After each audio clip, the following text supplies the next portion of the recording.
قال المؤلف رحمه الله تعالى ونفعنا بعلومه في الدارين آمين. والصلاة والسلام على سيدنا محمد خاتم النبيين المذكور في الكتاب وعلى آله وأصحابه الهادين للصواب وعلى التابعين لهم بإحسان إلى يوم المآب.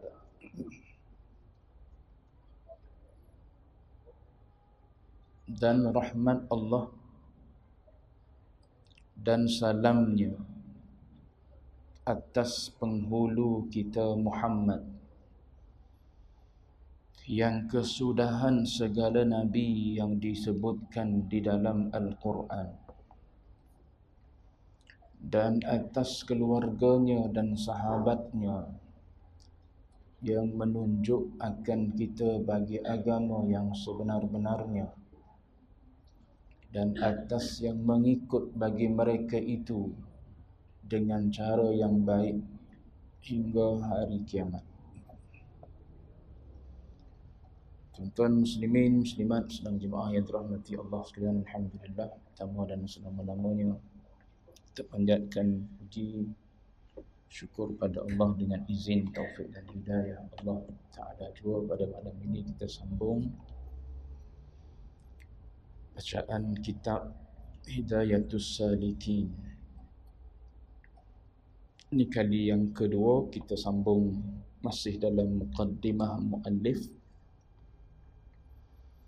Dalam pertemuan yang pertama itu kita lihat basmalah dan juga hamdalah. Malam ni yang ketiga selepas daripada basmalah dan hamdalah, selepas daripada bismillah dan selepas puji-pujian kepada Allah, maka muallif masuk kepada selawat dan salam. Kata muallif, wassalatu wassalamu ala sayyidina Muhammadin khatamin nabiyyin. Khatam boleh baca, khatim pun boleh baca. Khatamin nabiyyin boleh, khatimin nabiyyin pun boleh juga. Al-madhkuri fil kitab. Wassalatu wassalam, dan rahmat Allah dan salamnya salam Allah ala sayyidina Muhammad, atas penghulu kita Muhammad. Ayat ni dia panggil khabariyah lafzan, insya'iyah makna. Khabariyah lafzan maknanya pada lafaz wassalatu wassalamu ala sayyidina Muhammad tu, dia adalah berbentuk khabar. Kalau kita terjemah selawat dan salam atas sayyidina Muhammad, dia berbentuk khabari, berbentuk khabar, berbentuk berita, berbentuk ayat penyata. Tapi dari sudut makna, insya'iyah maknan. Maknanya apa? Maknanya walaupun ayat ni nampak macam ayat penyata, tapi dari sudut makna dia adalah permintaan doa. Maknanya kita terjemah dia, dan mudah-mudahan rahmat Allah dan salam Allah atas penghulu kita Muhammad. Walaupun sebut wassalatu wassalam, supaya kita sebut sallallahu alaihi wasallam, itulah Allah Ta'ala berselawat. Maknanya kita minta, wahai Allah, rahmat dan salammu ke atas baginda Nabi. Walaupun ayat tu bukannya lafaz fi'il amr, dia panggil khabariyah lafzan, insya'iyah maknan. Itu nak kepada ilmu balaghah dipanggil. Dan mudah-mudahan rahmat Allah, diterjemah kalimah as-salah tu. Rahmat Allah yakni rahmat Allah serta ta'zim, serta pengagungan Allah Ta'ala, dan salamnya salam Allah Ta'ala atas penghulu kita Muhammad, ala sayyidina ay nazilatani, dua-dua tu selawat dan salam, dua-dua tu turun atas sayyidina Muhammadin, turun atas penghulu kita. Kalimah sayyidina ni ada dalam hadis sahih, ada dalam Muslim, ada dalam Ibnu Majah. Nabi sebut ana sayyidu waladi Adam wala fakhra. Nabi kata aku ni sayyid. Sayyid ni makna penghulu kepada segala anak Adam. Dan Nabi kata wala fakhra. Aku sebut tu bukannya nak takabur, bukannya nak berbangga, cuma nak beritahu hakikat kedudukan baginda Nabi Muhammad. Dia nak bagi tahu hakikat diri dia di sisi Allah Ta'ala. Sebab dia kan Nabi yang datangnya hujung sekali. Maknanya kalau kira daripada anak beranak Nabi dan Rasul, dia adalah anak bongsu. Walaupun dia anak bongsu, tapi dia adalah sayyid. Dia adalah penghulu kepada seluruh anak Adam. Hatta manusia mula-mula sekali yang dicipta oleh Allah, Adam alaihi salam, pun akan jadi umat Nabi nanti. Jadi Nabi nak beritahu kedudukan diri dia yang tinggi di sisi Allah Ta'ala tu, maka Nabi pernah sebut ana sayyidu waladi Adam. Aku ni penghulu kepada segala anak Adam. Dan aku sebut tu bukan nak berbangga, bukan nak takabur, tapi nak beritahu hakikat diri aku supaya engkau kenal. Takut-takut nampak aku ni kecil ya. Sebab aku ni datang hujung sekali. Mu nampak Adam lah, Adam permula kepada segala manusia. Ataupun kau nampak mana-mana Nabi dan Rasul yang lain. Maka Nabi beritahu aku ni sayyidu waladi Adam.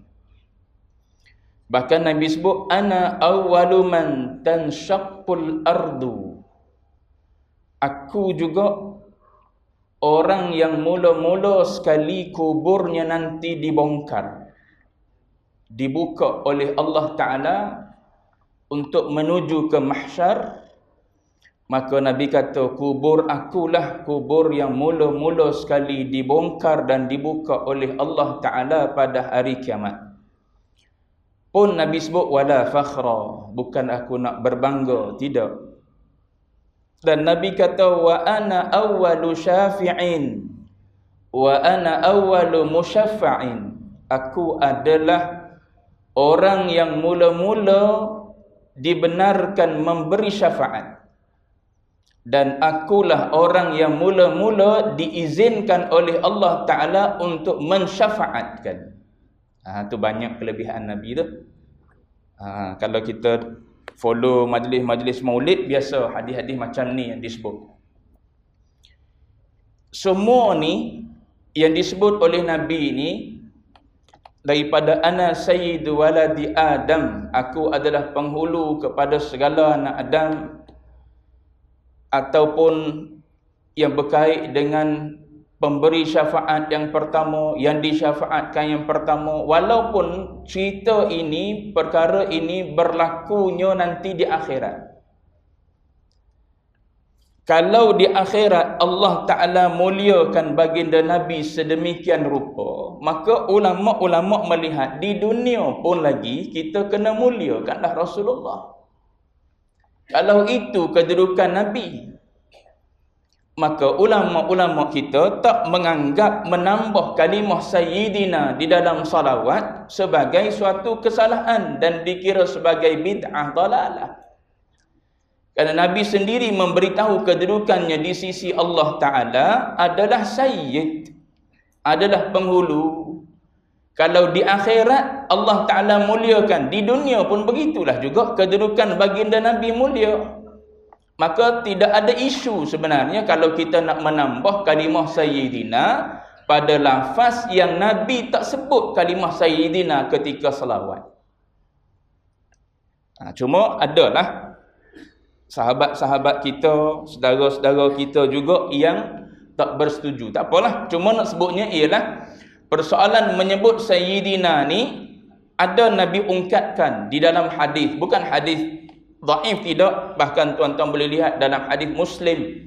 Dalam Sahih Muslim Nabi menyebutkan ana sayyidu waladi Adam. Maka daripada situlah ulama-ulama kita khususnya ahlul mahabbah, orang yang punya cinta dan rindu kepada Nabi, merasakan tidak sesuai andai kita menyebut tanpa kalimah Sayyidina.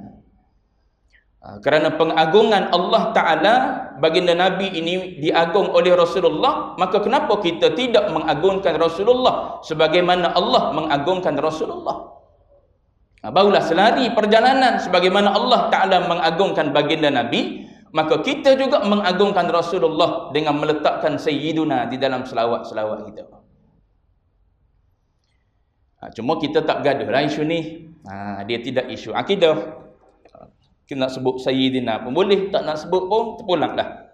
Kalau kita berasa tergamak, kita tak payah sebut Sayyidina. Kalau kita rasa tak tergamak, maka kita sebut Sayyidina. Semua tu bergantung kepada tahap pengagungan seseorang kepada baginda Nabi lah. Baik. Jadi disebut dalam muqaddimah ni wassalatu wassalamu ala sayyidina Muhammadin. Penghulu kita namanya ialah Muhammad. Namanya ialah Muhammad. Muhammad ni bukan nama yang ada dalam Quran. Nama yang ada dalam Quran ialah Ahmad. Habis itu mari daripada mana kalimah Muhammad ni? Kalimah Muhammad ni mari daripada tok dia Abdul Muttalib. Bila hari ke-7 tok dia buat kenduri. Sukanya dapat cucu. Lalu orang Quraisy pun tanya, bima sammaitah, mau nak namakan apa dia ni? Dia kata Muhammadan, nak namakan dengan nama Muhammad. Lalu ditanya, kenapa tak dinamakan dengan nama-nama moyang-moyang kita dulu, tapi engkau memilih nama yang lain daripada nama moyang-moyang kita dulu? Kata Abdul Muttalib, supaya anak ini nanti sentiasa dipuji oleh Allah di langit. Itu teks dia. Dipuji oleh Allah Ta'ala di langit dan dipuji oleh makhluk seluruhnya di bumi. Itu cita-cita tok dia. Daripada meletakkan nama cucu dia ini sebagai Muhammad. Dan maklum kalau orang mengaji lurah, kalimah Muhammad ni adalah isim maf'ul daripada hammada. Hammada yuhammidu, tahmid, Muhammad, Muhammad. Kalau baris bawah mim dia jadi isim fa'il. Orang yang banyak memuji. Salah satu daripada makna wazan fa'ala ialah litakfir. Nak menunjukkan banyak. Sebagaimana ayat Quran sebut wa ghallaqatil abwaba wa qalat haytalat, cerita tentang surah Yusuf tu. Ghalaqan ni tutup, tapi dalam cerita surah Yusuf ketika Zulaikha nak memperdaya Nabi Allah Yusuf alaihissalam, Allah Taala gambarkan Zulaikha buat apa situasi pada masa tu? Ghallaqatil abwab. Ghallaqat ni maknanya dia tutup segala jenis pintu yang ada di dalam istana tu. Maklum istana ada pintu pun banyak, tingkap pun banyak. Usaha dia nak memperdaya Nabi Allah Yusuf alaihissalam supaya buat jahat dengan dia, dia tutup habis semua pintu yang ada dalam istana tersebut. Atau ghallaqa litakfir, menunjukkan banyak. Begitu juga dengan kalimah Muhammada yuhammidu, Muhammad. Kalau Muhammad isim fa'il maknanya orang yang banyak memuji. Muhammad isim maf'ul maknanya orang yang banyak dipuji. Itulah harapan tok dia Abdul Muttalib, supaya baginda Nabi ini sentiasa dipuji, bukan setakat di sisi Allah Ta'ala, malaikat di langit saja yang memuji, bahkan makhluk-makhluk yang ada di bumi, manusianya, jinnya, haiwannya, apa saja yang wujud di alam ini akan merasai betapa hadirnya Nabi itu membawa rahmat daripada Allah Ta'ala. Maka mereka memuji Rasulullah sallallahu alaihi wasallam. Sesuailah dengan namanya Muhammad yang banyak dipuji. Sebab tu ulama tasawuf mengatakan sebanyak-banyak pujian yang diungkapkan oleh pemuji-pemuji baginda Nabi, belum sampai lagi maksud pujian yang selayaknya untuk Rasulullah. Itu nak bagi tahu. Pujian-pujian yang dibuat di dalam qasidah, di dalam rangkap-rangkap syair yang tuan-tuan dengar, dendangan-dendangan dia tu, yang kita berasa tingginya pujian terhadap Rasulullah. Ada orang dah menganggap sebagai ghulu, sebagai melampau dah pujian kepada Rasulullah. Ahlul mahabbah mengatakan bahawa pujian itu belum sampai lagi ke tahap kedudukan yang sebenar Rasulullah di sisi Allah Ta'ala. Kerana tinggi sangat di sisi Allah Ta'ala. Kalau tak tinggi, Allah Ta'ala tak bubuh sifat dia di Rasulullah. Tuan-tuan baca hujung surah At-Taubah. Laqad ja'akum rasulun min anfusikum azizun alaihi ma'anittum. Tu sifat Allah Ta'ala, tu aziz. Kita kan bubuh nama Abdul Aziz, hamba kepada yang bersifat apa? Bersifat perkasa. Azizun alaihi ma'anittum harisun alaikum bil mu'minina raufun rahimun. 3 bubuh nama. Semua nama Allah Ta'ala. Duk di kita nama dia Abdul Rahim, Abdul Rauf, Abdul Aziz. Tapi di Rasulullah Allah Ta'ala letak nama dia, nak beritahu seolah-olah sempurna sebagaimana sempurnanya sifat di Allah Subhanahu wa Ta'ala. Faham betul-betul saya sebut seolah-olah. Tak boleh lawanlah makhluk dengan Khaliq. Cuma nak sebutnya, kalau Allah Ta'ala klaim Nabi bersifat dengan aziz, bersifat dengan rauf, bersifat dengan rahim, tanpa dia sebut kalimah Abdul Aziz, Abdul Rauf, Abdul Rahim, itu maknanya Allah Ta'ala letak kedudukan Nabi sangat-sangat tinggi. Ahlul mahabbah sangat-sangat memahami maksud ini. Sebab tu mereka tak menganggap pujian pada Rasulullah adalah ghulu. Apa-apa sahaja yang terkait dengan Rasulullah, pujian kepada Rasulullah tidak dianggap oleh ahlul mahabbah sebagai ghulu. Kerana Allah Ta'ala Allah Ta'ala sendiri meletakkan kedudukan baginda Nabi. Cuma tak ada pun ahlul mahabbah yang memuji Nabi setinggi mana pun menganggap Nabi sebagai Tuhan. Itu yang Nabi tegurnya satu saja, la tatruni kama atratin nasara al-yahud. Sebagaimana Nabi mengatakan, jangan kamu memuja aku sebagaimana Yahudi dan Nasrani memuji dan memuja. Mereka menganggap Isa alaihi salam adalah Tuhan. Adapun ahlul mahabbah yang mengarang qasidah cinta dan sebagainya terhadap Rasulullah, puji-pujian terhadap Rasulullah, mana ada mereka menganggap Rasulullah sebagai Tuhan. Cuma penzahiran mereka adalah tentang kesempurnaan baginda Nabi di sisi Allah Ta'ala, sesuai dengan kedudukannya di sisi Allah Ta'ala. Itu bagi ahlul mahabbah. Baik. Jadi wassalatu wassalamu ala sayyidina Muhammadin. Dia datangkan satu sifat Nabi, iaitu khatamin nabiyyin ataupun khatimin nabiyyin, boleh. Khatim, iaitu yang kesudahan, maknanya yang hujung sekali. Yang ni pun Nabi sebut dalam hadis juga, anal aqib. Aku adalah Nabi yang terakhir dengan maksud ai la nabiyya ba'di, tidak ada lagi nabi selepas daripada aku. Maknanya mana-mana yang mendakwa dia nabi, itu karut. Ajaran yang sesat. Baik.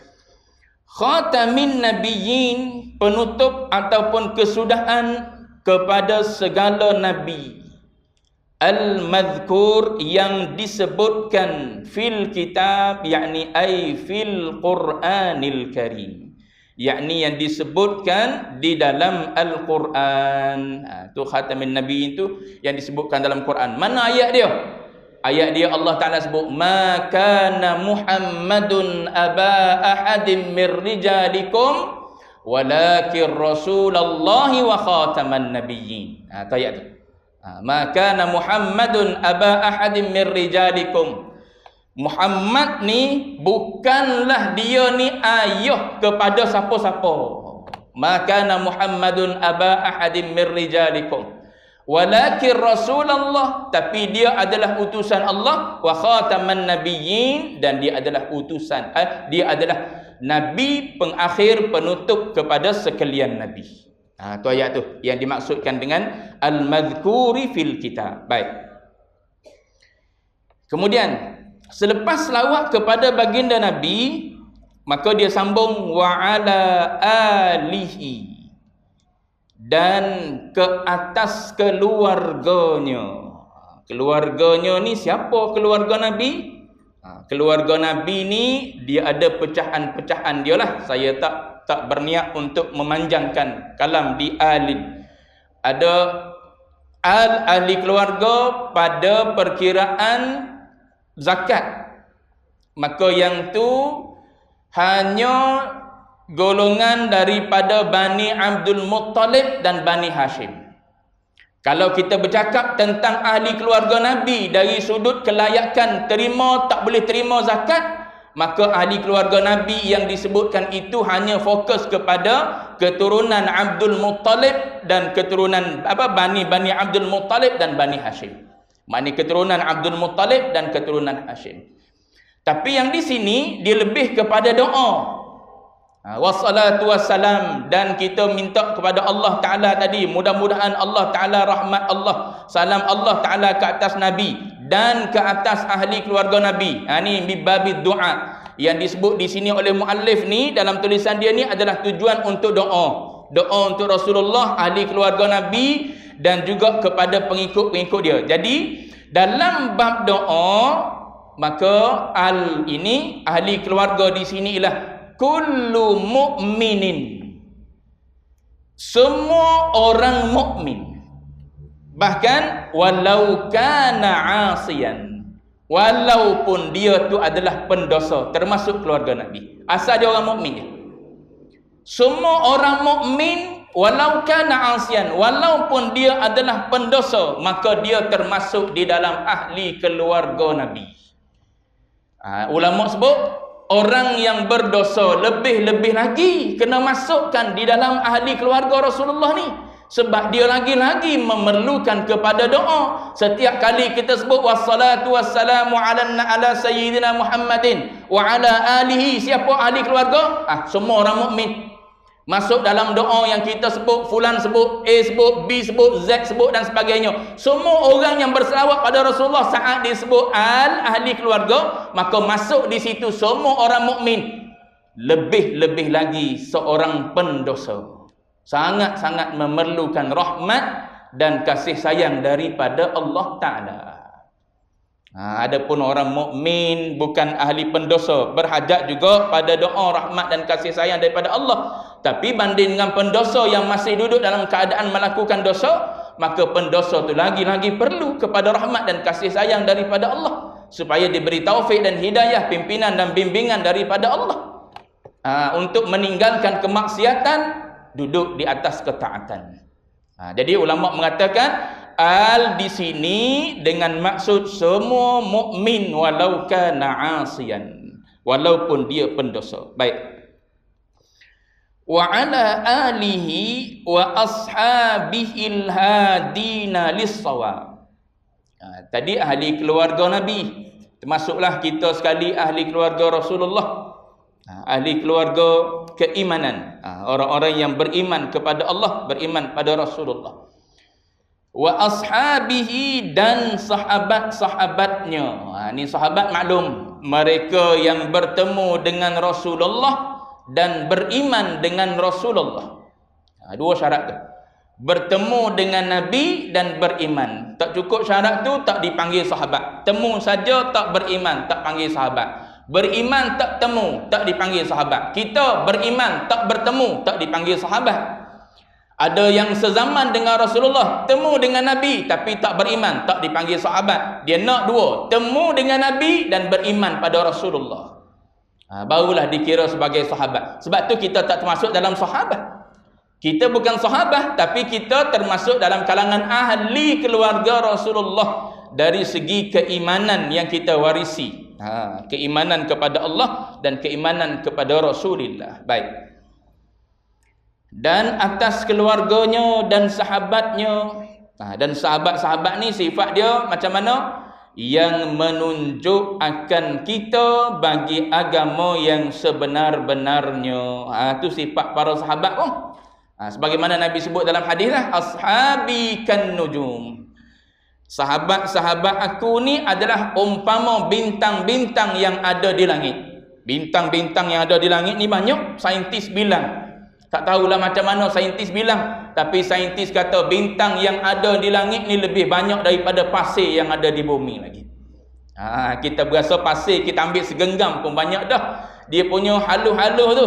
Tapi saintis kata lebih banyak bintang yang ada di langit lagi banding dengan pasir yang ada di bumi. Yang tu tuan-tuan jangan tanya saya lah macam mana dia bilang. Tuan-tuan tengok artikel yang ditulis oleh saintis. Cuma nak sebutnya ialah mana-mana bintang yang ada di langit yang dijadikan oleh orang-orang, contohnya pelayar-pelayar yang ada di tengah-tengah lautan sebagai petunjuk, begitulah ibaratnya bintang-bintang yang di langit ni umpama sahabat-sahabat Rasulullah. Nabi kata bi ayyihi muqtadaitum ihtadaitum. Mana-mana mereka yang kau jadikan jalan untuk engkau menuju hidayah, pasti engkau akan sampai kepada hidayah. Sebab tu mana-mana sahabat Nabi, Ahlus Sunnah wal Jamaah tak akan mencela mereka. Walaupun sirah menceritakan seolah-olah ada pertelingkahan juga di kalangan sahabat-sahabat Nabi. Ada tim A, ada tim B. Bahkan ada peperangan di antara sahabat-sahabat Nabi, tim A dan tim B. Tapi bila kita ditanya tentang sahabat Nabi, semua sahabat Nabi adalah udul. Semua sahabat Nabi adalah orang baik-baik semua. Itu pegangan kita Ahlus Sunnah wal Jamaah. Kita tak nak sebagaimana dah berlaku di zaman mereka, ada pertumpahan darah. Kita tak nak zaman kita tak bertumpah darah dengan sahabat. Tapi kita menumpahkan lisan kita ibaratnya terkena percikan darah mereka yang suci. Jadi kita tak caci mana-mana sahabat. Muawiyah ke Ali ke siapa pun. Kita tak sebagaimana Syiah yang mencela. Kita tak. Ahlus Sunnah wal Jamaah, semua sahabat Nabi adalah semua yang adil mereka. Sebab mereka dididik oleh seorang murabbi yang paling tinggi kedudukan dia di sisi Allah, iaitu Rasulullah sallallahu alaihi wa alihi wasallam. Melihat pada guru dia, maka kita terima sahabat itu sebagai semua orang-orang yang baik-baik mereka. Baik. Wa 'alat tabi'ina lahum bi ihsanin ila yaumil ma'ab. Dan atas yang mengikut bagi mereka itu. Ini pengikut-pengikut ni. Dan atas yang mengikut bagi mereka itu. Siapa mereka itu tu? Mereka itu sahabat-sahabat, ahli keluarga Nabi. Tu semua tu adalah pengikut kepada mereka. Ikut pula bi ihsanin, ikut dengan cara yang baik. Ai fil ihsan, ikut dengan cara yang baik. Makna apa cara yang baik? Ikut dengan iman. At-tabi'in situ maknanya orang-orang yang ikut Nabi, ikut para sahabat, ikut ahli keluarga Nabi dengan cara bagaimana? Beriman sebagaimana mereka beriman. Itu bi ihsanin. Ila yaumil ma'ab, hingga hari kiamat. Kena terjemah gini. Hingga hari kiamat, hingga hampir hari kiamat. Dia tak boleh terjemah hingga hari kiamat, tapi dia terjemah ayat dia begitulah, ila yaumil ma'ab. Al-ma'ab ni maksud dia pulang, hari kepulangan. Nak kata ma'ab tu isi makan boleh, nak kata ma'ab tu masdar mimi pun boleh. Masdar kan ada banyak, orang ngaji luar tahu lah, dalam surah ada masdar marrah, masdar mimi salah satunya. Nak kata dia isi makan pun boleh, maknanya tempat pulang. Nak kata dia masdar mimi pun boleh dengan makna pulang, daripada kalimah aba ya'ubu auban wa ma'aba. Tu orang ngaji luar. Hingga hari kiamat, yakni ila qurbi, gitu. Sehingga hampir hari kiamat. Sebab apa kena terjemah dengan makna hampir? Sebab bila berlaku kiamat, pada masa tu tak ada dah orang yang beriman. Orang yang beriman ni dia mati awal lagi. Jadi kalau kita terjemah ila yaumil ma'ab tu, pengikut-pengikut Nabi, pengikut-pengikut para sahabat dan ahli keluarga Nabi ni sehingga hari kiamat, maknanya dia masuklah sampai ke hujung. Sehinggalah fa idza nufikha fis suri fa sa'iqa man fis samawati wa man fil ardi illa man syaa Allah. Ayat. Apabila ditiup sangkakala, fa sa'iqa man fis samawati wa man fil ardi illa man syaa Allah. Yang ada di langit mati, yang ada di bumi mati. Ketika tiupan sangkakala tu, yang pertama tu, pada masa tu orang yang beriman tak ada dah. Sebab Allah Ta'ala matikan orang yang beriman ni lebih awal lagi, supaya mereka tak menyaksikan kerosakan bumi. Dihantar oleh Allah Ta'ala dengan angin yang lembut, maka setiap orang yang ada iman walau sekelumit pun, ni dalam hadis fitan ada, akan meninggal pada masa itu serta-merta. Maka selepas daripada tu berlakulah kerosakan di atas muka bumi ni dengan laju. Berlaku kerosakan. Pada masa itulah berlakunya perzinaan di depan-depan mata. Tak ada dah rasa malu. Di tepi-tepi jalan berlaku perzinaan. Kerosakan berlaku di merata-rata tempat. Maka ketika kerosakan kemuncak tu, barulah ditiupkan sangkakala. Maknanya orang-orang yang beriman, yang ikut Nabi, ahli keluarga Nabi, sahabat-sahabat Nabi ni tak sempat dengan hari kiamat pada tiupan sangkakala tu. Sebab tu kita terjemah dengan hingga hari kiamat, maknanya hingga hampir hari kiamat. Dekat-dekat nak kiamat itulah. Itulah last sekali orang yang beriman hidup. Selepas daripada tu, maka kerosakan kiamat itu disaksikan oleh para pendosa saja. Maknanya orang kafir yang menyaksikan. Sebab orang yang beriman tak ada dah dimatikan oleh Allah Ta'ala. Yang menyaksikan kiamat ni hanyalah orang kafir sahaja. Baik. Habis itu muqaddimah. Wa ba'du. Kemudian dia pun masuk. Adapun kemudian daripada itu. Adapun kemudian daripada itu, maknanya kemudian daripada apa? Kemudian daripada basmalah, kemudian daripada hamdalah, kemudian daripada selawat dan salam tu. Wa ba'du fayaqulul faqiru ila Allahil ghani abdus samadil jawiyul falimbaniyu khadimul fuqara'i fi Makkatal musyarrafati. Maka berkata fakir, ni gelaran pada diri dia sendiri. Ni ketawadukan muallif Syekh Abdul Samad Al-Falimbani lah menamakan ataupun menggelarkan diri dia ni Al-Faqir. Al-Faqir ni maknanya orang fakir, tok fakir. Kita panggil tok fakir. Tok fakir ni maknanya bila sebut orang tu fakir, sifat si fakir ni mesti dia berhajat. Yang duduk minta sedekah, minta derma tu kita panggil orang fakir. Orang fakir, orang miskin. Fakir ni maknanya orang yang berhajat. Berhajat kepada orang yang boleh memberi. Orang yang miskin ni maknanya orang yang terhenti hidupnya. Urusan hidup dia terhenti disebabkan oleh tidak memiliki harta untuk berurusan sebagaimana orang berharta. Miskin diambil daripada sukun. Sukun ni kan mati. terhenti urusan kehidupan dia disebabkan oleh ketidakcukupan ataupun ketidakpunyaan duit, harta dan sebagainya. Dia nak juga beli barang-barang sebagaimana orang kaya beli. Dia nak juga makan sebagaimana orang kaya makan. Tapi nak makan tak boleh, nak beli tak boleh. Sebab apa? Tak ada duit. Maka digelar sebagai miskin. Fakir ni orang yang berhajat. Dia berhajat kepada apa? Kalau fakir di sini maknanya dia berhajat kepada Allah. Al-fakir di sini Syekh Abdul Samad ni bukan fakir berhajat pada harta sebagaimana yang duduk minta derma dan sedekah berhajat pada harta, minta RM1, RM2, tuan-tuan duk bagi derma pada dia. Itu orang yang berhajat juga, fakir juga tapi berhajat pada harta. Adapun Syekh Abdul Samad Al-Falimbani, fakir yang dia letakkan pada diri dia bukan fakir pada harta, tapi fakir kepada rahmat dan maghfirah daripada Allah Ta'ala.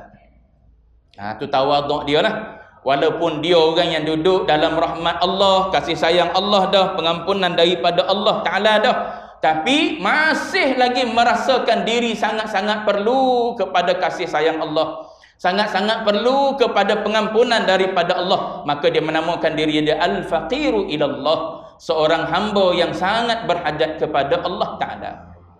Itu biasa ulama-ulama kita dulu, kalau kita buka kitab mereka, mereka tulis di atas tu, sebelum tulis nama mereka, mereka letak Al-Faqiru ilallah Fulan bin Fulan.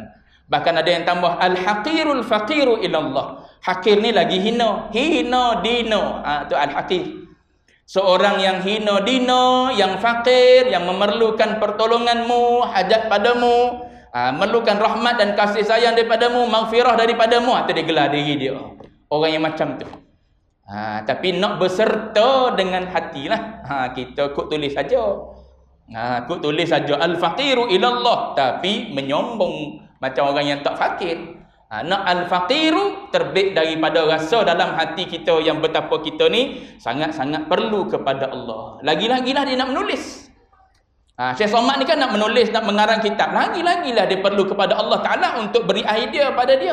Kalau tak, macam mana dia nak menterjemah, macam mana dia nak menulis, walaupun diambil daripada kitab Al-Imam Al-Ghazali, kitab Bidayatul Hidayah. Tapi dia nak kepada idea, dia nak kembangkan, dia masukkan idea dia sikit dalam kitab Hidayatul Salikin ni. Jadi dia sangat-sangat perlu kepada Allah Ta'ala untuk dia menulis. Sebab tu dia sebut fayaqulul faqiru ilallahil ghani. Dia berhajat kepada siapa? Allah yang bersifat dengan ghani mutlak. Ghani mutlak maknanya kekayaan yang tak terkait dengan apa-apa. Adapun kita kaya, kita kaya muqayyad. Kaya kita kaya muqayyad, kaya yang dikaitkan dengan sesuatu. Kaya kita dengan apa? Dengan ada rumah banyak. Kaya kita dengan apa? Ada harta banyak dalam bank. Kaya kita dengan apa? Kaya kita dengan tanah banyak kita. Berkaya, contoh tanah. Orang panggil kita orang kaya Gombak. Kaya dengan apa? Fulan bin Fulan tu. Tanah dia banyak di Gombak ni. Kaya dengan apa dia? Akaun bank dia 10, 20 akaun saja. Dalam tu pun ratus-ratus ribu, juta-juta. Tu kaya dengan duit. Cuba kalau dia tak ada tanah, tak ada duit, tak ada apa pun di dia, orang panggil kaya tak? Tak panggil kaya dia. Tu makhluk macam kita. Kaya kita adalah kaya muqayyad. Boleh panggil kaya, tapi kena faham, kaya kita kaya muqayyad. Saat ada benda yang berkait dengan kita, yang mengayakan kita, jadilah kita orang kaya. Tapi adapun Allah Ta'ala, ghani, Allah Ta'ala ghani mutlak. Walaupun tak ada dunia, walaupun tak ada apa pun, hanya zat dia yang tunggal ada, dia tetap kaya. Itu kekayaan Allah Ta'ala. Baik.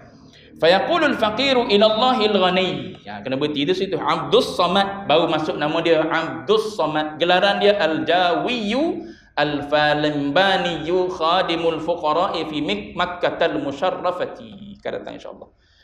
Wallahu a'lam wa ilmuhu tam.